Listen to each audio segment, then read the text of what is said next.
Hello, and welcome to another lesson from Level Up Mathematics. In today's lesson, we will be exploring real-world problems that can be represented and solved with linear equations in one variable. Before we do, let's look at a couple steps to make the process a little bit smoother. So in step one, you want to read the problem to determine what is known and what is unknown. Another thing that may help you, if possible, is to try to draw a picture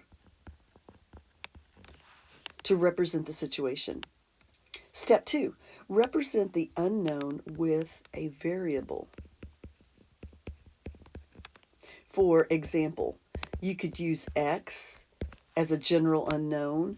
You could use, say, t to represent the time. You could use the letter C to represent the number of children, something like that, okay? Step three, write and solve an equation to model the situation. And step four, ask yourself if the answer is reasonable. Does it make sense?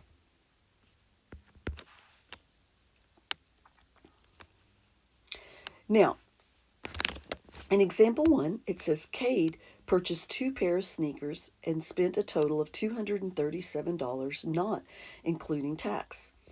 If the more expensive pair of sneakers cost $30 less than twice the price of the cheaper sneakers, what was the price for each pair of sneakers? So what I want to do is I'm going to highlight what we know in one color and what we don't know in another color. So let me start with pink here. Let's highlight what we do know. We do know that Cade bought 2 pairs of sneakers and the total cost of the sneakers was $237. Okay. We also know that the more expensive sneakers cost $30 less than twice the price of the cheaper sneakers. What we don't know, and I'll highlight this in green, is the price for each pair of sneaker. So that's what we're trying to find out. What was the price of the cheaper pair of sneakers? So I'm going to start out by defining my variable. So since my unknown is the price of the sneakers, I'm going to say let x equal the price of each pair of sneakers. That's my unknown, okay? Now, you could have also used the letter P. Anything you want for a variable is fine.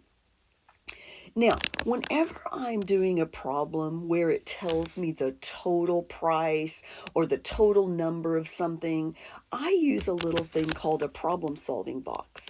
So I'm going to draw a rectangle here, and I'm going to split the rectangle into the number of things there are. In this case, there are 2 types of sneakers. So I'm going to split my rectangle into 2 parts. The first part will represent the cheaper sneakers, and the second part, I'll just abbreviate that, will represent the expensive pair of sneakers. Now, what I know about these 2 sneakers is that they add up to a total of $237. So I'm going to label this entire rectangle has to add up to $237. When you add them together, you get $237, okay? Now what I'm going to do is I'm going to write an expression in each box to represent the sneakers, okay? So let's go back to what we know. So we're looking at the pink part, the pink highlight. It said the more expensive pair of sneakers cost $30 less than twice the price of the cheaper sneakers. They did not tell us anything about the cost of the cheaper sneakers. So I'm going to label the cheaper sneaker with X because we know nothing about it. Okay. Now, the more expensive sneaker, we can write an expression for that using the phrase $30 less than twice the price of the cheaper sneaker. Now, remember, you always want to put your variable first. So twice the price would be 2x, and then we want $30 less than that, so minus 30, all right? Now, in step 3, above, it says write and solve an equation to model the situation. So I'm going to use the information in my problem solving bar here to write an equation. So we know that the cheaper sneaker, X, plus the price of the more expensive sneaker, 2X minus 30, must add up to a total of $237. All right. So the next thing they said to do after you write an equation is to solve it. So I want to combine my like terms here. So 2x plus 1x gives me 3x minus 30 is equal to 237. Add your 30. So 3x, this term would zero out, equals 267, and then divide both sides by 3. 267 divided by 3 would give me $89. So now I know the price of the cheaper sneaker. So I'm going to come back over here and label my bar. The cheaper sneaker was $89. All right. Now, since I know the two pair of shoes added up to 237, I can take the 237 and subtract the 89 to get the price of the more expensive pair of sneakers.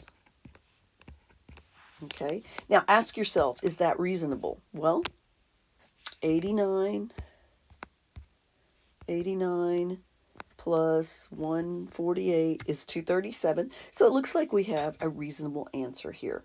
So the cheaper, let me write my answer here. The cheaper sneakers were $89. The more expensive sneakers were $148. Okay. All right, example 2. Mrs. Garza has 2 aquariums in her biology classroom. Aquarium 1 contains 4.6 gallons of water. Let me grab my pink highlighter here. I'm going to highlight everything I know in this problem with pink. So aquarium 1 has 4.6 gallons of water. Aquarium 2 has 54.6 gallons of water. If a student began to fill aquarium 1 at a rate of 1.2 gallons per minute, so I know they're going to fill aquarium 1 at a rate of 1.2 gallons per minute, and at the same time, another student began draining the aquarium 2 at a rate of 0.8 gallons per minute. How many minutes will it take for both aquariums to contain the same amount of water? So let me grab my highlighter. Green highlighter, because I want to highlight in green my unknown. How many minutes will it take for both aquariums to contain the same amount? How many minutes will it take for both aquariums to have the same amount? So I don't know here the number of minutes. So that's my unknown. Let x equal the number of minutes. Okay. Now, what I want to try to do is draw a picture so you can kind of understand what's happening here. So let's start with aquarium 1. Okay. And it said aquarium 1 started with 4.6 gallons, I believe. And then aquarium this is number 1. Number 2 started with 0.6 gallons. Okay, so aquarium 1 is pretty empty and aquarium 2 is pretty full. Now what we're going to do is one student is going to put a water hose in here and they're going to add water. So they're going to add water. So I'm going to put a plus for the add water. They're going to add water at a rate of 1.2 gallons per minute. So remember, minutes was X. Okay. Now, student 2, they're going to drain water. Water's going out. So I'm going to put here that they're going to subtract water at a rate of 0.8 gallons per minute. Now, I'm going to write an equation for each of these. So the equation for this equation would be 4.6 plus 1.2x. And for aquarium 2, it starts with 54.6 and decreases at a rate of 0.8x. All right. So now we have our equation. Well, we have our expressions for each tank. Now, the question said, how many minutes will it take for both of them to have the same amount? So I want the equation for number 1 to equal the equation for number 2. So let me write that out. This would be 4.6 plus 1.2x. I want it to be the same as or equal to 54.6 minus 0.8x. All right, now there's our equation. So now we're going to solve this. So I want to collect all of my variables on the left side of the equation. So I'll add 0.8 here on the right side, and then I'll add it under the 1.2x, so 0.8x. So 4.6 plus 1.2x plus 0.8x gives me 2x equals 54.6. This would zero out. All right, now subtract your 4.6. So 2x is equal to 50. Divide by 2.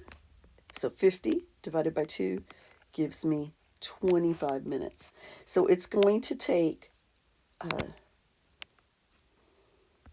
it will take 25 minutes for the tanks to have the same amount.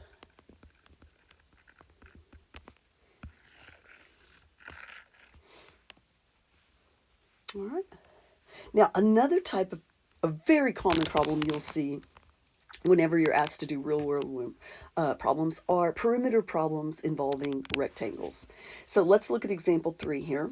I'm going to get my pink highlighter because we're going to highlight what we know.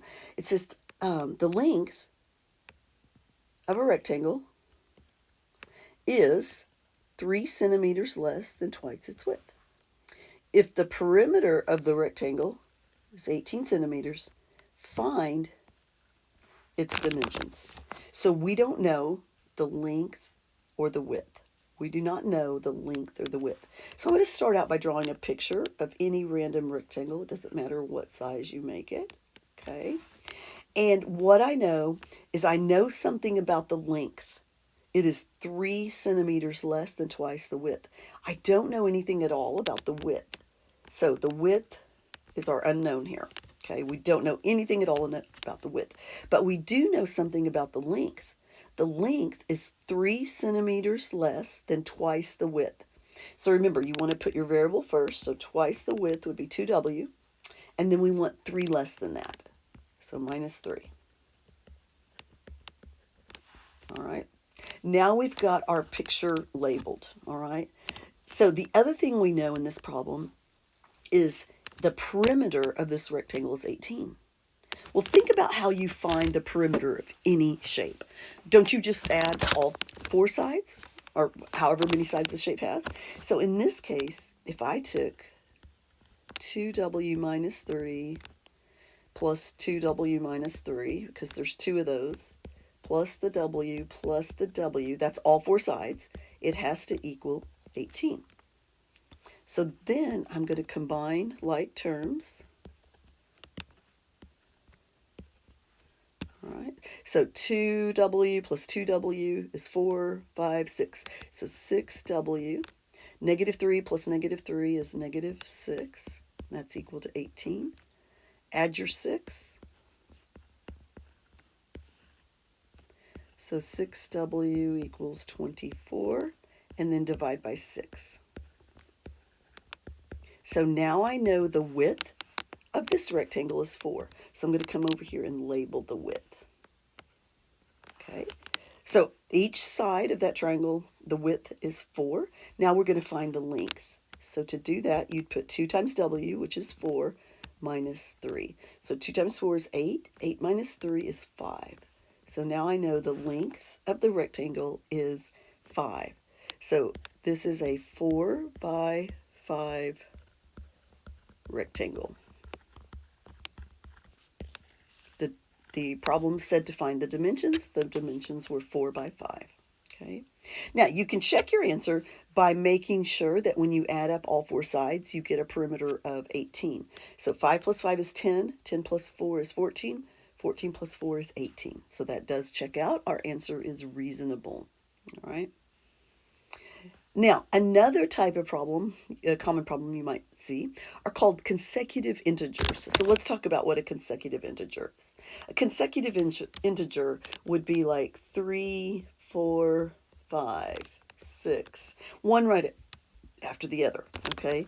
Consecutive even integers has to start with some even number. So like, let's say I was doing 20 is an even number. The next even integer would be 22, 24, and on and on and on. Okay. A consecutive odd integer must start with an odd number. So let's say you had 7. What would the next odd number be? Well, hopefully you said 9. What would the next odd number be after that? 11, 13, and on and on and on. So those are called consecutive integers. Now, when we're writing expressions to represent consecutive integers, excuse me, your first integer is always called x, no matter whether it's just a consecutive integer, consecutive even, or consecutive odd. So if my first integer is x, okay, so let's say in this problem, the 3 is our x. It's our original number, 3.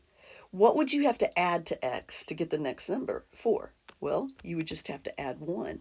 So your next number can be represented by x plus 1. Then your next number, if 3 is my original number, to get the next integer, I would have to add 2. So that's consecutive integers. Now, for even integers, your first even integer is still called x. Now, so let's say in this problem 20 is our x. What would I have to add to that x to get the next number of 22? Well, I would have to add 2. We're going up by 2's. So the next one would be x plus 4, x plus 6, dot, dot, dot, okay? Now, for odd integers, same thing. If your first number is x, so let's say 7 is my x, what do I have to add to x to get to 9? Well, I'd have to add 2. So you're going up by 2's every time. So that's how we represent consecutive integers, consecutive even integers, and consecutive odd. Okay. Now let me show you an example of how this works. It says the sum of 3 consecutive numbers is 138. Find the numbers. Now remember I told you back in the first example, whenever I have a problem that tells me the total number of something, I usually use a problem solving box. Now because this problem, my first problem, original problem, involved 2 sneakers, 2 different sneakers. This problem represents 3 numbers. So I want to divide this box into 3 parts. Okay? Now our integers here are consecutive. So this would be x, this would be x plus 1, this would be x plus 2 for our third. So this would be our first number, our second number, and our third number. All right? The other thing we know about these numbers is that the total of them, or the sum of these 3 numbers, is 138. All right, so we represented this problem with a picture. All right, so what I'm going to do now is I'm going to add, to make an equation here, x plus 1 plus the x plus 2 must add up to 138. All right, now I'll combine like terms. and then solve the equation. So 1x plus 1x is 2x, 2x plus 1x is 3x, 1 plus 2 is 3, and that equals 138. Subtract the 3 to get 3x equals 135, and then divide by 3. 135 divided by 3, 45. Now, what that represents is your first number. So let me go back over here. My first number is 45. That means my second number is 46, and my third number is 47. Now, you can check your work by making sure those all add up to 138. So 45 plus 46 plus 47, 138. Okay, so the question asked us to find the three numbers, so I'll box those three numbers in as our solution. All right, example 5. The sum of three consecutive odd numbers is 57. What are the three numbers? All right, so I'm going to start out. So in this problem, we have three numbers, so I'll split up my box into three numbers again. First number, second number, third number. Now, what I know about these numbers is all three numbers have to be odd, and the first one we can represent by x. The second one, we would add 2 to it, and the second one we would add 4. We also know the total of these three numbers is 57. So x plus 2 plus x plus 4 has to equal 57. Now, combining like terms, I'm going to have 3x plus 6 equals 57. Subtract 6 to get 3x equals 51, and divide by 3 to get 17. So that means my first odd number is 17. And then the next odd number would have to be 19, because these are consecutive odds. And then the third odd number would be 21. So our three numbers are 17, 19, and 21. All right, in our last example, it says the side lengths in yards of a triangle and a square are shown in the diagram. If the perimeter of the triangle is the same as the perimeter of the square, so let me highlight that. They're the same, they have the same perimeters.